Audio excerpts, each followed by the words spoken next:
afternoon, everyone.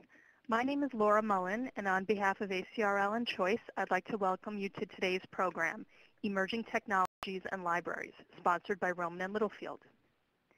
Today's discussion is one in a series of sponsored webinars from ACRL and Choice that addresses new ideas, developments, and products of interest to the academic library community. Free to users, these structured 60-minute live presentations provide the opportunity for interactive discussions of important new issues and developments in academic librarianship by librarians, vendors, authors, and other interested stakeholders. Before we get started, I'd like to point out a few features of the webinar software. In the main area of the screen, you can follow along with the presentation materials. Along the left-hand side, you will also see a Q&A panel that you can use to submit questions or comments. We'll spend some time responding to your questions during the program, so please feel free to submit these throughout. And finally, please note that today's program will be recorded and all registrants will receive follow-up instructions on accessing the archived version. Our featured speakers today are Jennifer Korber and Michael Sowers, co-authors of the forthcoming book, Emerging Technologies, a Primer for Librarians, from Rowman and Littlefield. Jennifer Korber is the Public Instruction Curriculum Development Coordinator for the Boston Public Library and an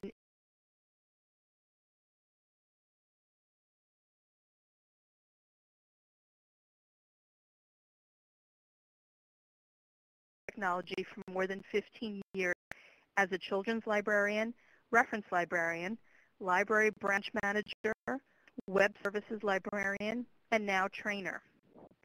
She's also written several articles on library innovation and self-publishing at libraries for Library Journal and the Digital Shift, and has been training the public in technology and online life for 12 years.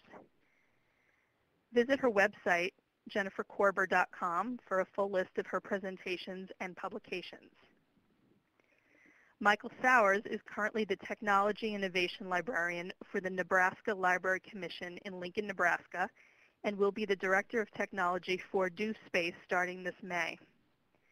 Michael has been training librarians in technology for the past 20 years and has also been a public library trustee, a bookstore manager for a Library Friends group, a reference librarian, serials cataloger, technology consultant, and bookseller.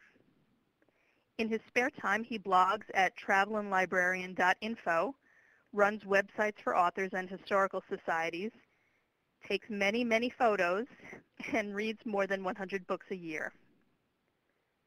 At this point, we're ready to get started. So over to you, Michael. Great, thank you very much.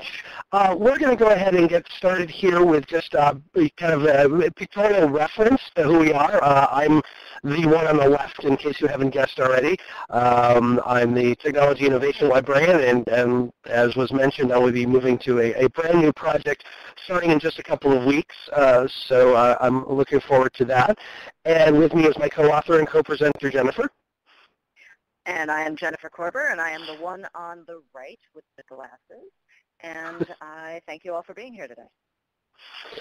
We're going to get started really quickly with two survey questions, and the first one is already up on your screen there. And so when you hear the term emerging technologies, what do you think of first? We're kind of forcing you to pick just one of these categories here, and we'll leave that up for just a moment. While we're doing that, I'll say basically what we're going to do here today is we've modeled our presentation over the chapters in the book. So by attending this presentation, you kind of get in on the secret as to which one of us wrote which chapters, because we're going to be presenting on that. So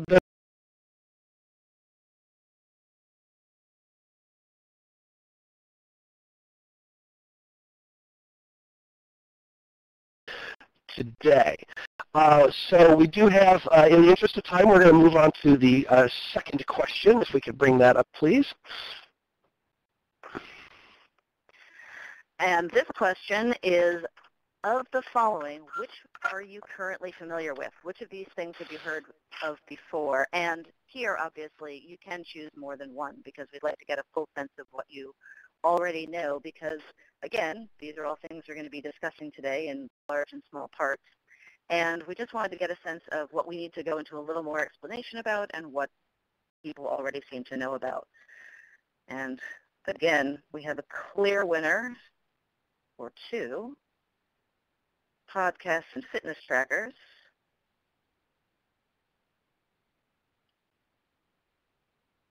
Good heavens. All right.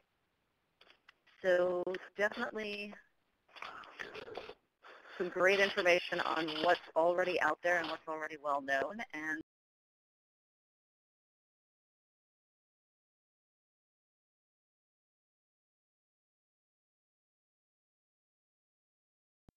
Sounds good. Okay, so I'm going to get us started with our the first chapter of our book, which is audio and video. And before I get too far, I do want to say that we've pulled examples from the book to give you, but because of limited time, we do have to give limited examples. A majority of our examples come out of public libraries, but I do want to say that A, not all of them, B, all of the things we're talking about, even though the examples may come from publics, are completely applicable to academics in this case. I think most of all the technologies we're talking about are pretty broad, so when we say libraries, we mean libraries pretty much of all types. And so I'm going to start with audio and video. Now, we don't necessarily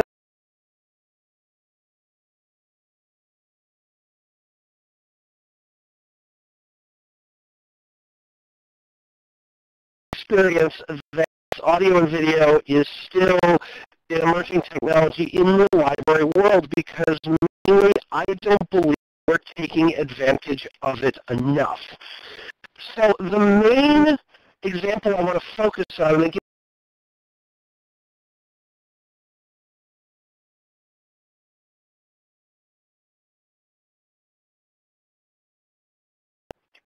in Nebraska called Encompass Live. And if you Google that, you can see how we spell Encompass in the upper left-hand corner there. This is a weekly show that we've been doing live online, similar to the one we're doing here. And we have guests and presenters, and people attend from all over the country and North America to listen and learn about topics to the thing. I will see if I can lower my volume here just a little bit. So what we do is we have the live session, we then do the recording, very similar to what we're doing here today. But then what we do is we make that recording available to anybody who wants it through both YouTube and through the Internet Archive. And we also turn it into a podcast that you can subscribe to, which is audio only. So we're repurposing our content in many ways. Now, we don't do this just with Encompass Live. We also do this with conference presentations that we participate in, our state conference, other live events we do. And what I want to stress here is that the ability today to record and share almost everything your library does is very low cost, cost effective, and very easy to do. Gone are the days where you don't have to buy a $3,000 video camera to live stream or record an event.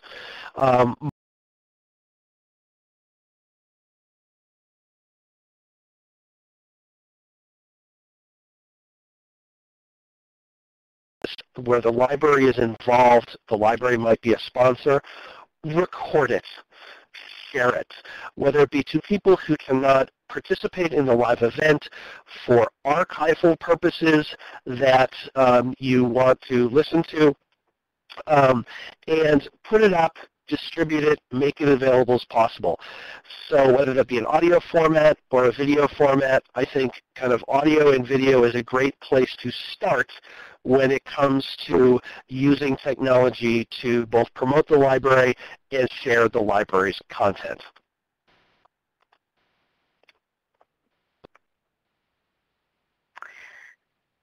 All righty. Moving onwards, Another technology that is not particularly new, but the ways in which it is being used in libraries is in the area of self-publishing and what we call micro-publishing. And again, it's not new because certainly self-publishing in the form of vanity presses have been around for a very, very long time. And e-publishing, e-self-publishing has been around, and the platforms that are available commercially have been around for several years now. What is new and what is starting to take off is how libraries, particularly public libraries, are using these platforms in order to continue their work as supporting community authors, local history, and other aspects of local library service. So the first place in which this is happening is through ebooks. Ebooks and self-published ebooks in particular. Again, Smashwords and other online publishing platforms have been around for a while, but with the advent of programs like the Self-E program, now libraries can, as it says on the screen, connect independent authors, local authors, libraries, and readers. And there's now a single platform that can be used to both submit self-published ebooks and also make them more available to readers as well.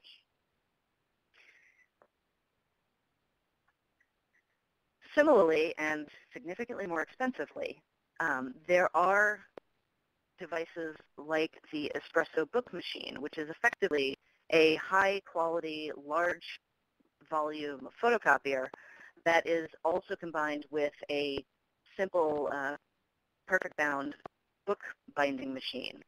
And those machines make it very simple for someone to submit a finished book, finished in terms of design and format and layout, and then have it printed and actually walk away with a physical copy of the book, which, as we all know, as much as we love ebooks, there is something incredibly satisfying about having that physical object in your hand when you're done.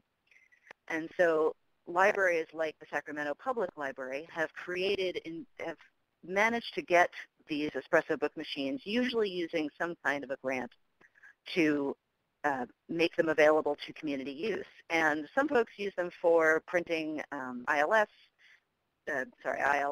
requests and articles and things like that. But currently, there seems to be a big trend towards having more of these in public libraries and making them available to the community as another mode of self-publishing. Again, it's pretty limited because the cost of these is fairly high, several tens of thousands of dollars, but it's the sort of thing where if it can be made part of the library's service, it gets a lot of great results. And in particular, Sacramento has put together the iStreet Press, which is a full-service system of classes and workshops to help people get their self-published products ready to go. What is fairly brand new, because I've only found so far 2 examples of this, is taking it even one step further and actually creating imprints, publishing imprints at the public library level. Williamson County Public Library and the Provincetown, Massachusetts libraries have both created these local presses that focus on local authors and will help get them published in both ebook format and occasionally also in print. In the Academy Park Press is one such, and basically it's open for anyone who enters and wins the Janice Keck Literary Awards contest. And they do this mostly to vet and screen and try to keep the numbers of participants low at the start, and then eventually they are going to ramp up and try to serve more and more local authors.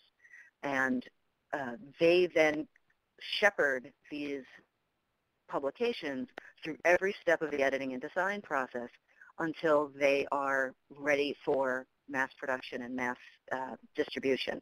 And so we've seen again, and the way this is emerging is that this wouldn't have been possible until desktop publishing programs and ebook publishing programs and ebook distribution programs and all of this were accessible and available to basically the consumer level. And once they are things that pretty much anybody can get their hands on, now libraries can take this and turn it into a brand new service that can reach many more people.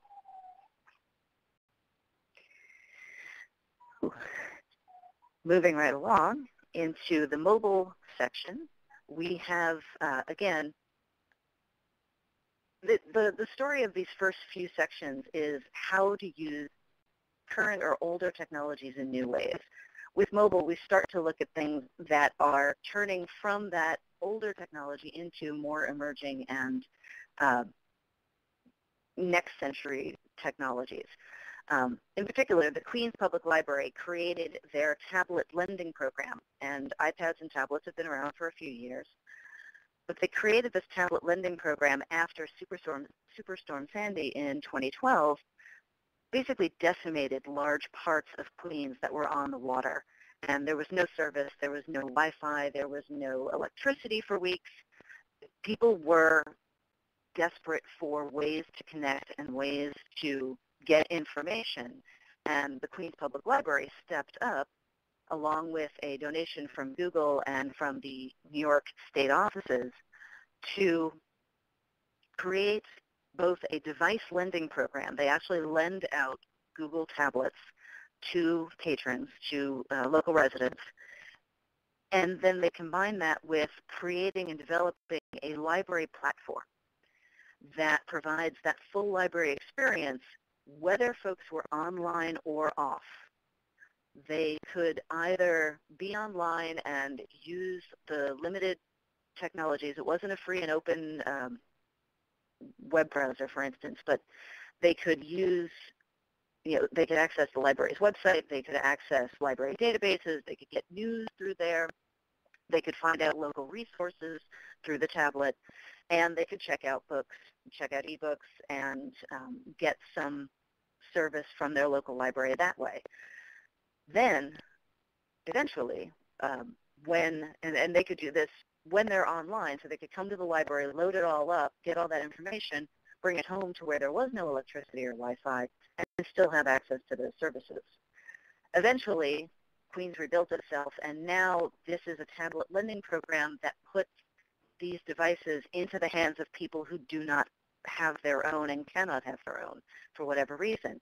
And so again, it's helping to, using modern technology, using advancing technologies to help extend the library service as far as it can be extended. Also in Queens, and about the same time that they were putting the tablet program together, they also were looking at the Link SF program out in San Francisco, which was a very simple, very mobile-friendly directory of services for folks who either in transient shelter situations or permanently on the streets. And it is a simple way for them to connect over the most rudimentary of cell phones and smartphones to basic services that they may need access to, so shelter, food, medicine, legal, technology, and more. And so again, you see both at both ends of the spectrum, both all the way at the high-end tablets that get lent out and all the way down to low-end mobile devices, you have the ability to extend library services via these new platforms. What's next? Well, if trends are anything to go by, and we hope they are, one of the next things coming up is what we call near-field communication, NFC. And we're seeing that now through most well-known Apple Pay, which you can now use in different retail establishments around the country. And also in cities, you're starting to see the pay-by-phone near-field communication payment app at parking meters.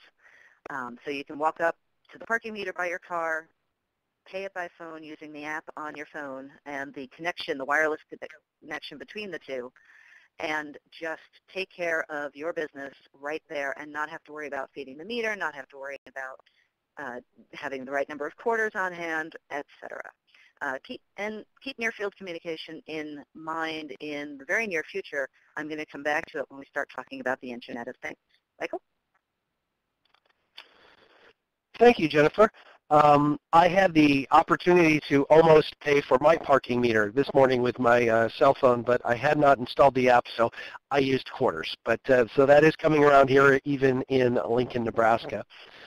So the next thing I want to talk about is possibly a way to fund these particular things. And I'm going to ask kind of a question we hadn't planned. If in the chat, if you have participated in a crowdfunding campaign before, just kind of put a yes in the Q&A. I'd like to see how many people maybe have done that.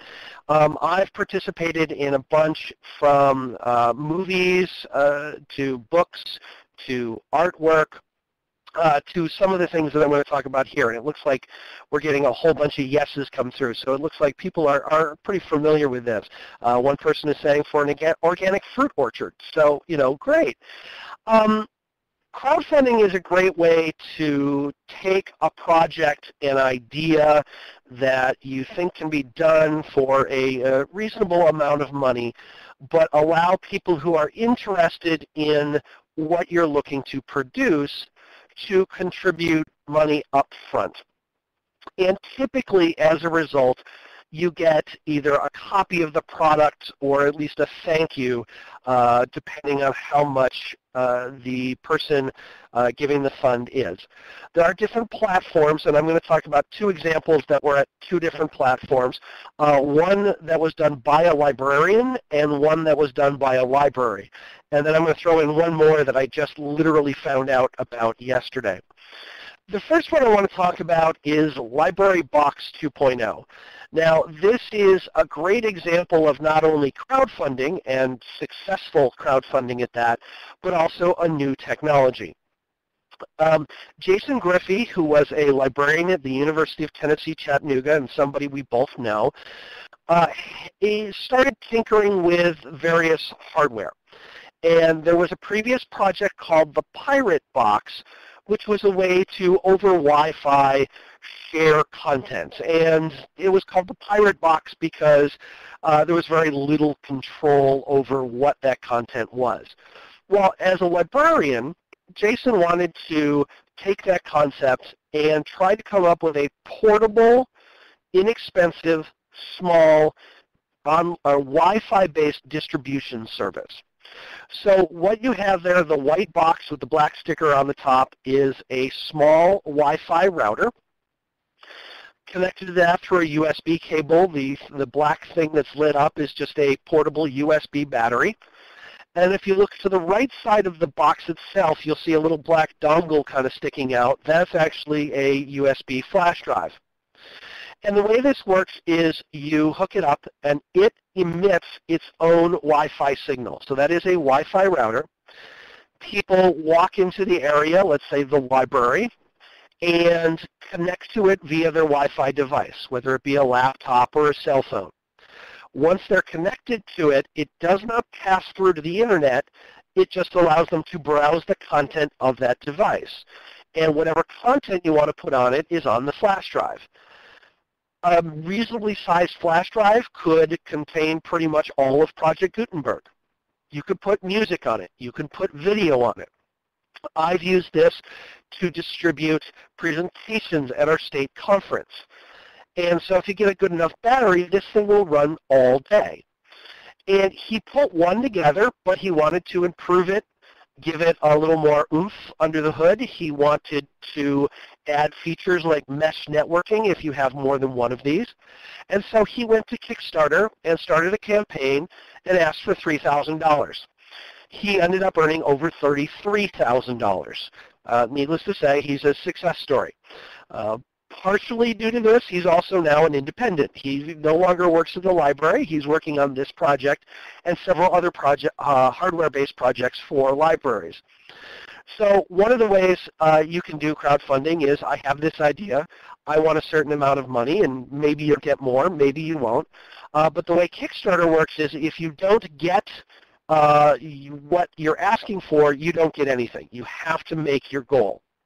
And what he did as kind of as a reward for people contributing was you either got a copy, an actual physical library box, or you got some stickers, or you just got a really good deal on it for contributing to the project as opposed to buying one after the fact.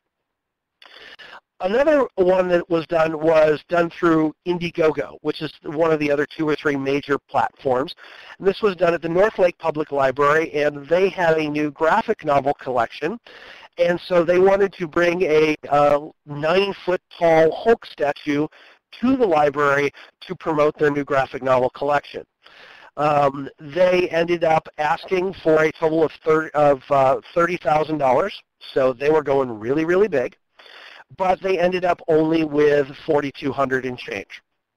But in this case, the way their Indiegogo campaign worked was, yes, they wanted $30,000, but they got to keep, minus fees, whatever dollar amount they got. And so how they worked their campaign is they said things like, well, if we had $1,000, we'll do this.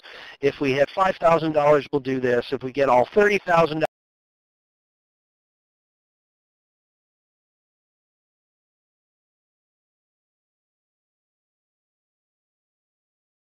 bring the Hulk statue and kind of throw a party with the kids and let people take their picture with the statue, and really promoted the graphic novel collection that they have at their library. One that I found out about yesterday, so it's not in our slides, it was too late to get in, is the Montclair Public Library. They're currently running an Indiegogo campaign, and I will actually paste that into the Q&A if I can. And what they're trying to do is, actually we'll share that out afterwards. It looks like I can't paste that in. They're asking for, let's see here, sorry, I lost it, $6,000. They're currently about 40% of the way there, and what they want to do is they want to do a book bike. So they want to get a tricycle from a local bike shop, and they want to purchase mobile hotspots, and instead of a bookmobile, they want to do a bike bookmobile that will have Wi-Fi service on it, an umbrella and a chair for the person who's riding it around, gift cards and nameplates as people who contribute, and the bike itself. So this is just a neat little project. I'm thinking that I'm actually going to contribute, even though I don't use their library. I think it's a great idea. And so crowdfunding can be a really interesting way to get one of those programs that you don't really have the funding for, but you think that the people who participated in it might want to do that. So that was the crowdfunding chapter. So I believe next we're switching back. Oh, actually, we're staying with me. The next section, and I see some questions have come in. We'll save those for the end at this point, is wearables. Wearables are kind of really, now we're talking almost cutting edge. Some of these have been around for a little while, but some of them, the library uses may not be as obvious, but I think it is a really growing category and something that everybody needs to be paying attention to. My first example are smartwatches. The big red one on the left there is my Pebble smartwatch, the first generation one. That was a Kickstarter project and was the single most successful Kickstarter project. So now we've got one technology influencing the other. It connects to my Android phone, but it does also connect to the smartphone, or excuse me, to the iPhone. So it's cross-platform. And it allows me to get messages and do things from my watch that I don't have to pull my phone out of my pocket. Now, I will admit I'm one of those people who every time I hear, you don't have to pull your phone out of your pocket, how difficult is that? I will tell you, actually, there are some situations where I couldn't get to my phone, but I could get to my watch because I was wearing it and I was able to ignore a call or get the information that I needed. The two inserts, the top one there is the next generation of Pebble, the Pebble Time. That was now the newest, most successful Kickstarter project. That's going to have a color e-ink based screen, and those are actually starting to ship in May, and I'm getting one of those. I got in on that one because I like my Pebble so much I figured I wanted an upgrade. And then, of course, we have the Apple Watch, which you can now order, but is not actually out yet, and can cost you up to, I think $17,000 if you want the gold one. But one of the ways I look at this is just getting the notifications on the watch. As silly as the how hard is it to pull out of your phone out of your pocket sounds, it is really handy. Is it $150 or $17,000 worth of handy? That I leave up to each individual person. The other most common wearable that you see at this point are the fitness trackers. And these are all versions of the Fitbit that are showing you here. So I have a smartwatch on one arm, and I have a Fitbit on the other one to count my steps. And these are various things. I think ultimately these devices are going to start merging into one. I believe there are some step counting ability or heartbeat ability on the Apple iWatch, so they are starting to merge. But as much as the use of something like a Fitbit to serve the public maybe is a bit of a stretch, one of the stories we have in our book is, I believe it was Cincinnati Public Library, where they got their staff wearable fitness bands and did sort of contests and worked with their insurance company to get people moving and get more fit, and gave out prizes. So you can kind of use it almost as a team building exercise within your staff, if nothing else. Now, moving out from there a little bit, here is Google Glass. Now, many of us are probably aware that as we know it, the Google Glass that is being shown in this picture has been not really canceled, but kind of temporarily discontinued and is being moved into another area of the Google company, but you cannot buy these at the moment. This is a picture from Hastings Public Library in Nebraska. And what they did was they got the $1,500 together to get one, mainly to use it as kind of a demonstration device. Their staff would take it around to events, would take it to school visits, would allow patrons to test it out in the library. So it's not necessarily something that they were using as an actual device to provide library services.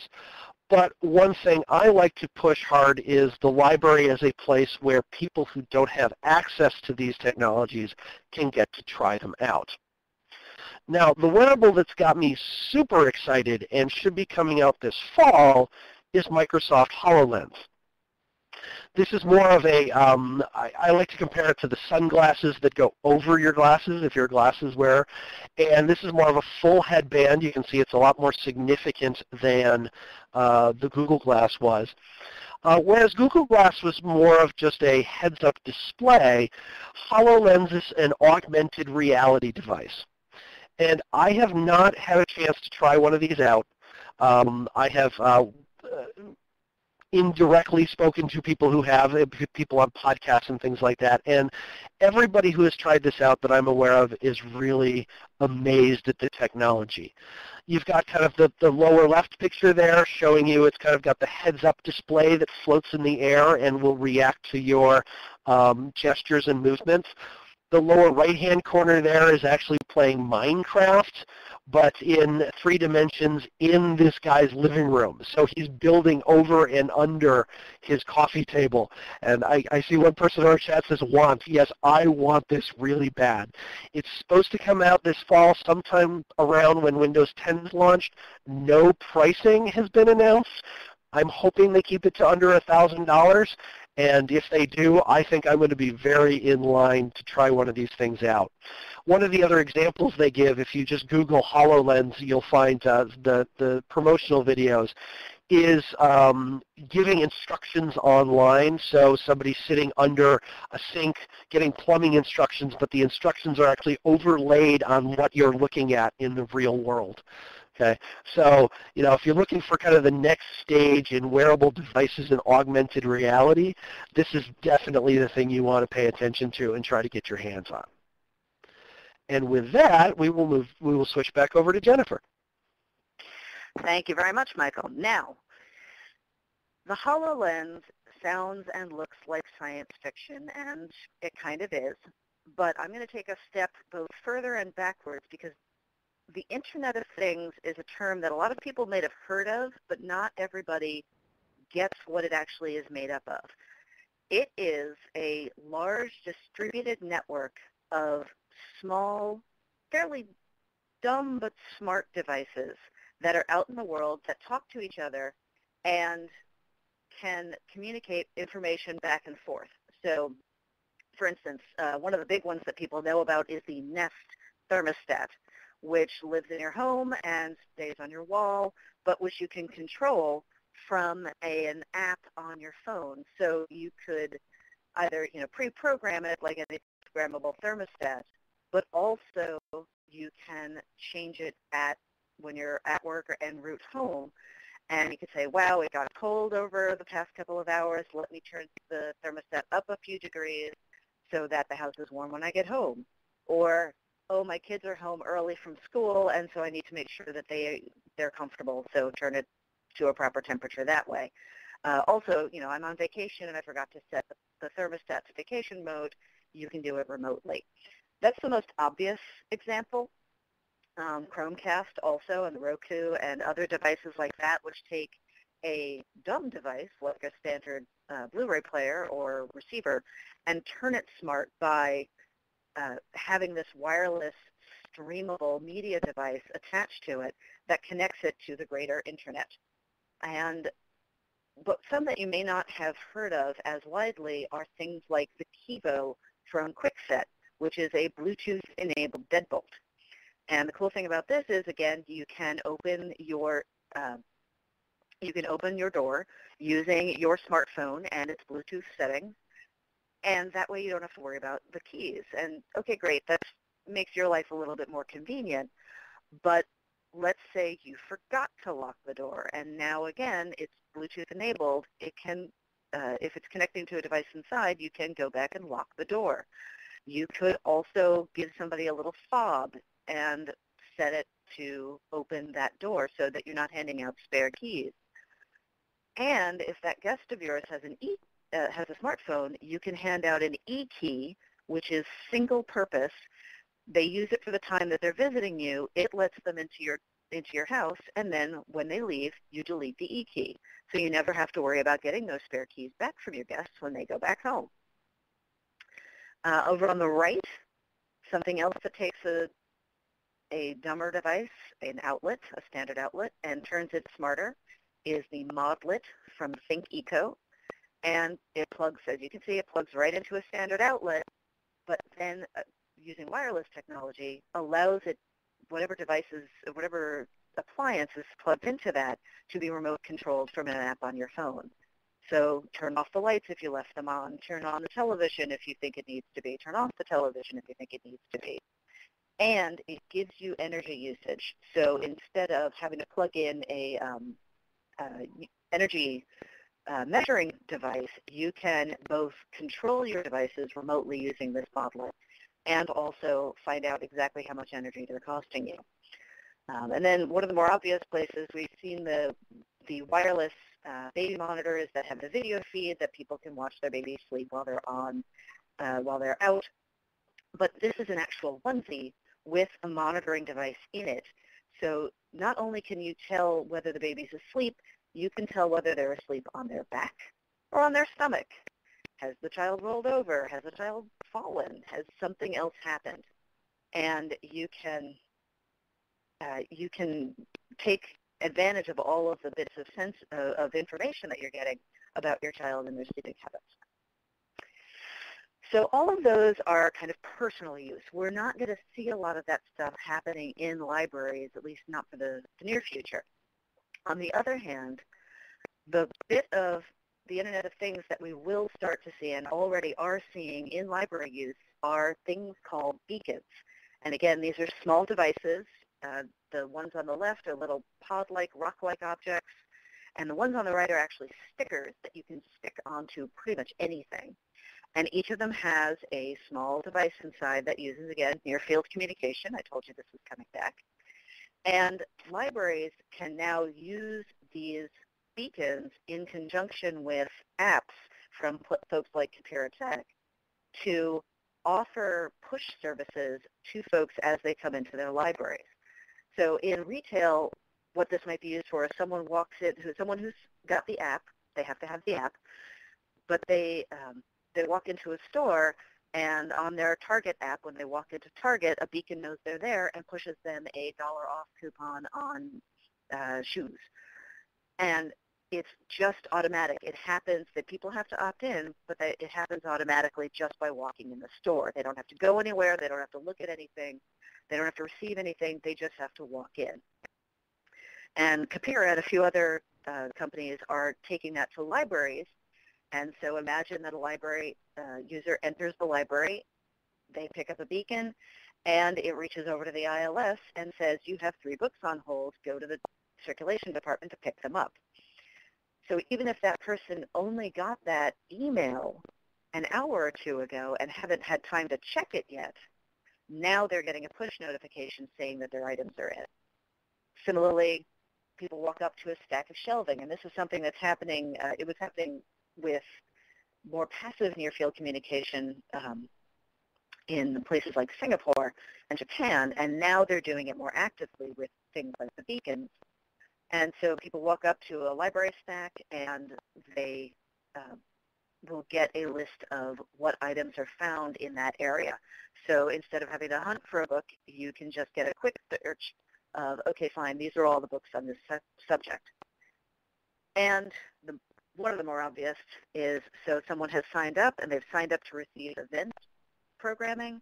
So someone comes in with their child and finds out, oh, there's a surprise story time or a surprise music circle happening that you can go to in 15 minutes, and they'll get that notification straight on their phone.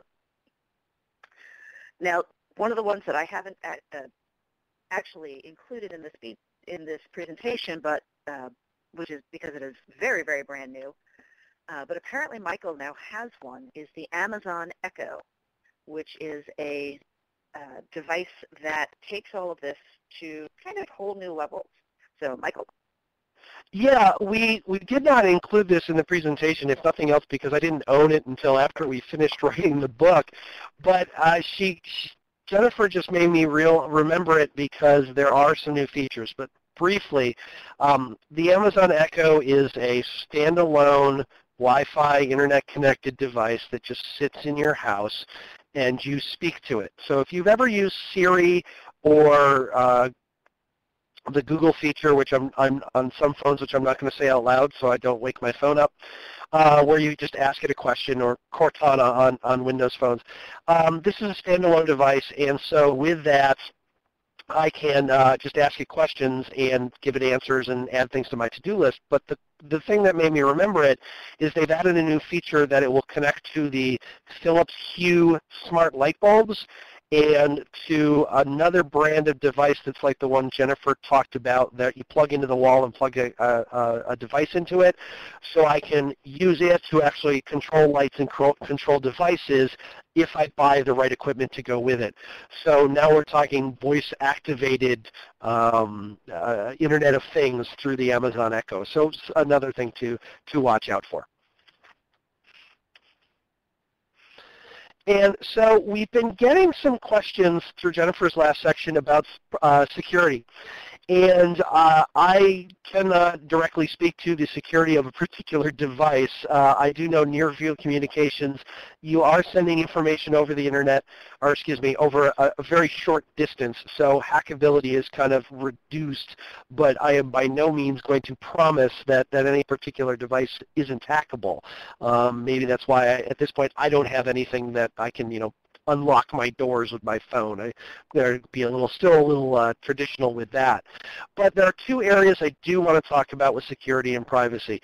A year ago, 2014, big security stories dealing with the Target breach and the Heartbeat bug, and I finally switched myself over to an online password management system called LastPass, although there are others. And so at this point, I know about 3 of my passwords. One of them is the password to LastPass itself, and then a couple others that I just don't want the passwords to be too complex because I type them all the time. And so I've installed this on all my devices, and so when I go to a website and I need to log in, I can just put in my master password, and then it will type in the username and password for the service for me. Security is becoming so important these days, and passwords need to be more complicated. Yes, they're a pain, and yes, converting over to a system like LastPass is an adjustment, but it is something you definitely want to consider using. I'm not saying you need to necessarily talk all your patrons into it, but at the staff level in your library, you all have a lot of passwords for things in your libraries. This is something you may want to consider using. The other thing I will mention here is something called second factor authentication. So certain services that I log into on a new machine, it will take my username and password, but then it will also send me a text message to my phone, the second factor, so that it's something I have and something I know, and then I type in that special password. Mason is commenting that they're good for keeping me out, not the bad guys. Yeah, like I said, it's an adjustment. It does take some work. It took me a few months to really get the hang of it, but at this point, I find myself very, very secure. From the privacy perspective, one thing you might want to consider is using a VPN or what's known as a virtual private network. This is just one example of software that's out there called CyberGhost that I've used in the past. And what this allows,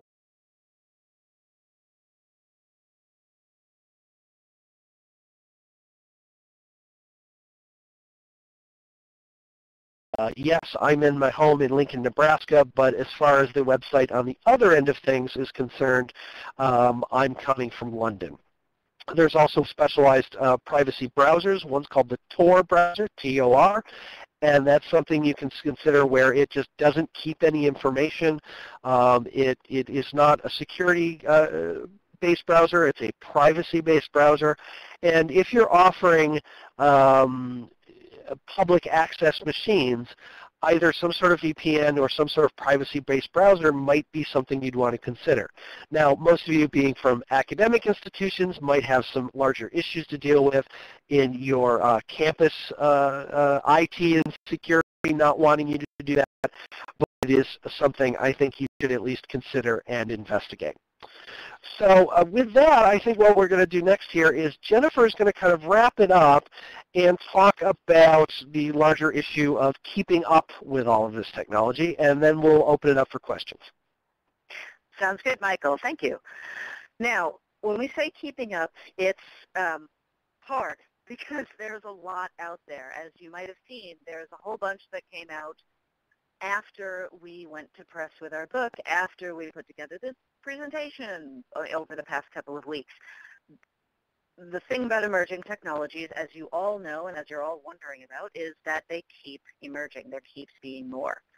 And so what I'm going to do now is just a quick set of suggestions on places and ways in which you can keep up with all of this, because there's no way any individual person is going to be able to do it. So by reviewing and keeping a light touch on the pulse of technology, you can definitely do better by your patrons, do better by your faculty, your staff, than you can by not paying as much attention.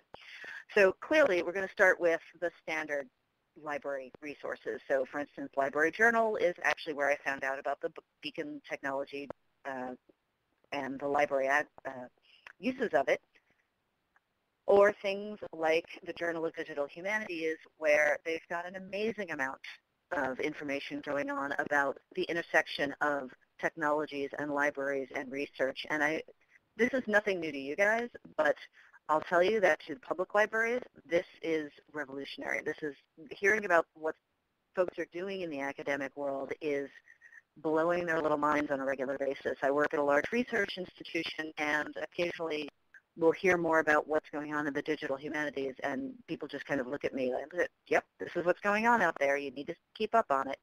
So academic libraries are a little bit ahead of public libraries in that regard. But that doesn't mean that we're slouching over here. So there are lots of ways to keep up. One of the first is just social media. You all have friends, colleagues, that weird kid from high school. That weird kid from high school is now running the internet. Keep in touch with him on Facebook. Keep an eye on what he's posting, even if you just kind of vaguely monitor what he's got out there, because he's probably the one who looks at all the hot new devices and the hot new tools and posts about them online. I have many, many geeks whom I love dearly amongst my friends, and they are who I find out about this stuff from, because they're just randomly talking about it. Increasingly, places like popular magazines, websites, pop culture sites, BuzzFeed even, will also have this. Another massive resource is places like Gizmodo, where you can learn about technology from the same places that the professionals are learning about it. Engadget, CNET, Slashdot, Lifehacker, they're all different places where information and computer professionals are actually keeping up with their parts of the field. Techcrunch being another massive one. And again, popular magazines and special interest magazines and major news sources, New York Times, BBC, CNN, the Huffington Post, all of them have technology sections. And a place where I routinely find fascinating advances in technology is in The Economist, in both their usual science and technology sections and their quarterly technology quarterly update. Most of what I found for the Internet of Things section was originally something I read about in The Economist. So just keeping an eye on even the most mainstream of resources. Another place to go to keep up is conferences. You're obviously keeping track of your own professional conferences online, but also keep up with the technical conferences. Consumer Electronics Show, Interop, Macworld, Velocity, DEF CON, Nanog. These are all industry shows for computer and information technologists, where you can also, even if you don't quite understand everything what's going on, you can get the terms and get the words and figure out what you need to look up next. Gaming conventions, E3, the biggest gaming convention in the country, is absolutely a place to find out what's coming up, because you know that they're already starting to develop for the Hololens. You know that they're planning new games that will take advantage of that technology. So they're going to be talking about this. Obviously, things like Google I/O, and I'm realizing bullets are in it. Google I/O is the developer conference for Google, and they have both their topics online, but also they have a lot of pre-recorded sessions online. So you can go and watch the sessions that they've made available and keep on top of trends like changing domain names and how you can accommodate those sorts of things. And then finally, South by Southwest, a lot of folks have heard of, and libraries are starting to make a presentation that is showing there. Community publishing was a feature a few years ago at South by Southwest by some fairly library lights, and they did a fantastic job of showing how libraries are on the cutting edge and how they are keeping up with that technology as well. Again, this is just kind of common sense, but sometimes it bears repeating. Don't try to know everything. Use your current professional reading schedule. Try to read as you can, and be careful of falling down rabbit holes of information, because as fun as it is, your time is precious and you need to stay on top of things, but you also can't afford to focus on necessarily one thing to the exclusion of all else, because then you might miss something. And this is a screen that I include for the most part because we forget this from time to time, that the best way, as Michael mentioned with the Echo and with the Pebble Watch, and as I found with my brand new shiny iPhone, that the best way to learn a tool is to get your hands on it. That is the Google Cardboard, which is a low-tech attachment for Google Android smartphones of certain types that allows you to take a 3D picture through the photosphere and turn it into an actual 3D experience. And my first thought, I found this because a friend of mine who works for Google had it, and he was at a barbecue that I was at, and he was bringing it for people to try. And so I tried it, and my very first thing was, this is how some libraries can take 3D images of objects in their collections or rooms in their spaces that they can't necessarily allow lots of people to experience, take the 3D photo of it, and take a 3D photo of it and then allow people to view that on their own smart devices. And Michael tells me that he has a comment about the cardboard. Yeah, cardboard is wonderful. If you actually find the Google site for cardboard, there's actually lots of different models of the cardboard coming out. It looks like you have the original Google one, including a version that looks like the ViewMaster. So you literally slide your phone into it, and it becomes like those old ViewMaster slides, but with your cell phone.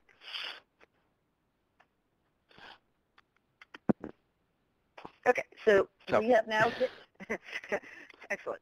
We have now hit the end of our formal presentation. We would love to address some of our questions that we're seeing over there.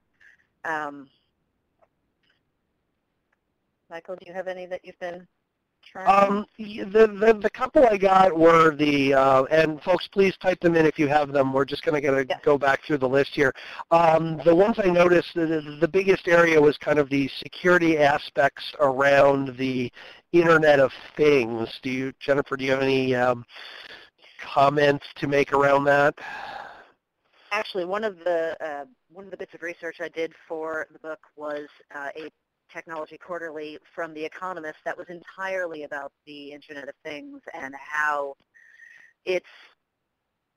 the professionals know, the folks who are creating these devices, the folks who are creating this code absolutely are aware of the technology implications. There's a very kind of internet famous story of a couple who had one of those video baby monitors and it was on the wireless. And it was two-way because the idea is that you could sing your baby to sleep or talk them back down if they woke up. And somebody hacked into it and started yelling at the baby, which is terrifying if you're a parent and even if you're not. But the flaw there was that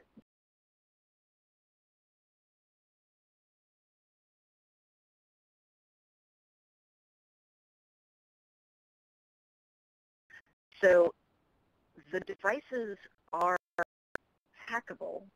The devices can be made less hackable, and this is the point, particularly, again, as public libraries, but any library really, we need to educate folks on the fact that they need to contribute to their own security in these ways, that they have to know and understand what it is that what they're using and be able to use it effectively. And given that just this morning I had a drop-in help session for someone who had a brand new smartphone and didn't know how to listen to his voicemail, I have a complete understanding that there is a lot of education to be done, and libraries are absolutely one of the places where that education is happening. And so, yes, as with anything, these devices are hackable, and they become less hackable when we understand what we're working with. And I see one other question just came in, which I think I will take, but then if Jennifer has any additional comments, I think we've got time for that. So you saw that. Brian is asking, how are libraries using emerging technologies to make inventory processes quicker and easier? That's a tough one. The obvious, and I put obvious in quotes, answer is RFID technologies, so that you can scan things a lot quicker and kind of track them a little more with handheld devices instead of pulling everything out with and scanning a barcode on the front. I have seen a demonstration video of a service that was more like augmented reality, in that you point the camera at a shelf and it would tell you what books are missing and what books were out of order on the shelf. I am not 100% sure on what radio technology that was using, but it was pretty slick. But from what I remember, it was pure demonstration technology. It was not something that you could buy at this point. Right, and I think coming from the Boston Public Library, where we have millions and millions and millions of objects, inventory, oddly enough, it's the small libraries that are going to be the advents of this, because it just takes less effort and work for them to do things like switch over to RFID or potentially near field. I mean, now that you can stick a near field device in a sticker, it's not going to take very long for it to get into a barcode label or some kind of label on books. The tricky thing will be how libraries are able to go back and deal with thousands and millions of materials and turn them over to these new systems. And so I'm personally looking at the mid to small size libraries and to see who's going to be able to pick up on that first. The beacon stickers I showed earlier, I think that's totally the thing. And one person is saying, yay, no more shelf reading. So if we can get that technology going, I think that would be great. So we are pretty much out of time here. We just want to thank everybody for attending. We also just want to shameless plug the book one more time. As far as we know, it is going to the printer next week. So there is that. And I think we even have some discount coupons. If you drop one of us an email, I think we can send you those. I think those are still good. And also one thing we'll add is that in the book, if you get that, there are some videos that go along with it where we have interviewed some of the folks that are running these programs that we've talked about and other programs that we didn't get to in the time allowed. So I think with that, we are out of time, and we will send it back to Laura. Great. I'd like to give a virtual round of applause to Jennifer and Michael for spending some time with us today and sharing some great info. We really appreciate your insights. Just a reminder, we have recorded today's program, so be on the lookout for a follow-up email from ACRL and Choice that will include instructions on accessing the archived version. Thanks again to our participants. I hope you all enjoyed the session. Please have a great